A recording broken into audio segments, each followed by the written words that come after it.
If you try to go into this fight with all guns blazing at a low level, chances are your entire party will suffer a terrible defeat. You'll either all die, or you'll have to run away with your tail between your legs.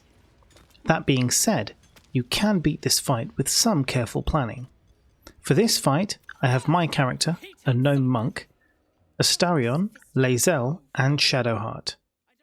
First and foremost, leave a bomb or smoke powder satchel by the rocks where Nere is trapped. This will cause all the NPCs to move to the centre of the room where they will remain. Now we separate the party, sending Astarion away. We're going to use Misty Step to send Astarion somewhere safe where he'll be able to cause trouble, but also act as a means of escape should things go south. High up, he'll have advantage and be difficult to hit. Leave him here and move the other three over to this location. There is a rocky ledge here you can climb down. Remember this place. Again, if the battle goes badly, you can run away here to escape, heal and rejoin the fight again when you're ready. The trick here is to pick off the enemies one by one so that when you enter the main room you're not overwhelmed. But in order to do this effectively, you cannot be seen killing anyone. If you are caught, it will turn the entire Grymforge against you, so tread carefully. Start on this side of the map. If you press shift, you can see the line of sight of each of the enemies without needing to hide. Pick your moment well and enter turn-based mode. This is the tactic we'll use to defeat each enemy. When in turn-based mode, you can take your time to make your move and have a better chance of disposing of enemies without anyone else realizing. With 3 against 1, the odds are massively stacked in your favour and you can get rid of enemies easily. Go around the map picking off easy targets. Remember to enter turn-based mode each time you do. The thing you really need to watch out for is the eye. When you have its attention, it will not leave you alone. And if you get up to any mischief, it will tattle on you. So it's best to make it follow you to a secluded location where you can get rid of it. The second part is easier said than done. The eye is resistant to most attacks, and only an attack of 9 or higher is going to have any effect, so although it has very low hit points, it's extremely difficult to destroy.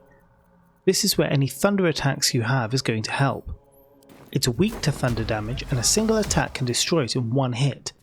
If you have special weapons or scrolls that deal thunder damage, now's the time to use them. The tricky guards to beat are the 2 keeping watch by the door. Entering turn-based mode, I use the thunder arrow to knock one of the guards off into the pit below. Action, not reaction. Lae'zel then pushes the other one in. What's next, I wonder? No time to waste. With Shadowheart's guiding bolt and my monk's fangs of fire snake, both guards are easily killed before the end of the turn, and no one was the wiser. With many of the enemies defeated, it's time to move into the main room. But don't rest easy. There are still some formidable opponents here that you'll need to defeat.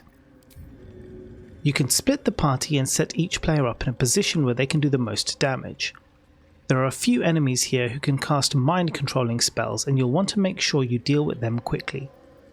There are others who turn larger and give you a lot more grief. If you have a strength potion, have Lae'zel take it now. As always, enter turn-based mode and then get Lae'zel to push the toughest guard into the lava. The battle will begin. You attacked someone. My monk uses a stun attack on one of the mind-controlling guards to render them useless for a round. Astarion should be far enough away and hidden that he won't be in the fight yet, so he will get a great opportunity to use a sneak attack or thunder arrow to eliminate any enemy before even entering the fight. I have Lae'zel plant a fire barrel that Astarion destroys.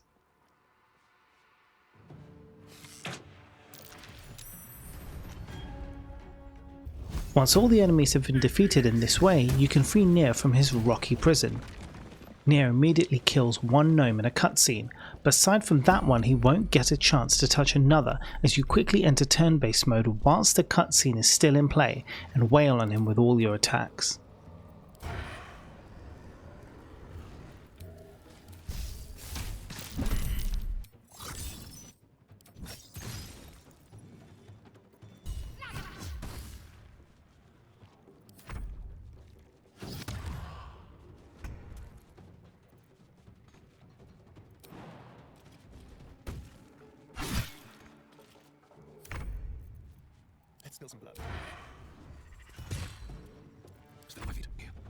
It will take a couple of rounds, but you'll easily be able to destroy him and cut off his smug head. I really hope you enjoyed this walkthrough. Please feel free to check out my other Baldur's Gate 3 battle walkthroughs on this channel. If there's a battle you'd like to see me tackle, or if you have better tactics for this fight, please let me know in the comments below. You can catch my live streams over on Twitch, where I generally stream Baldur's Gate 3 a couple of times a week. Finally, if you'd like to be part of the community, please join the Discord. There's a link in the show notes below. We're a friendly, geeky community who enjoy gaming, D&D, and a lot of memes. Thanks for watching, and I'll catch you again next time.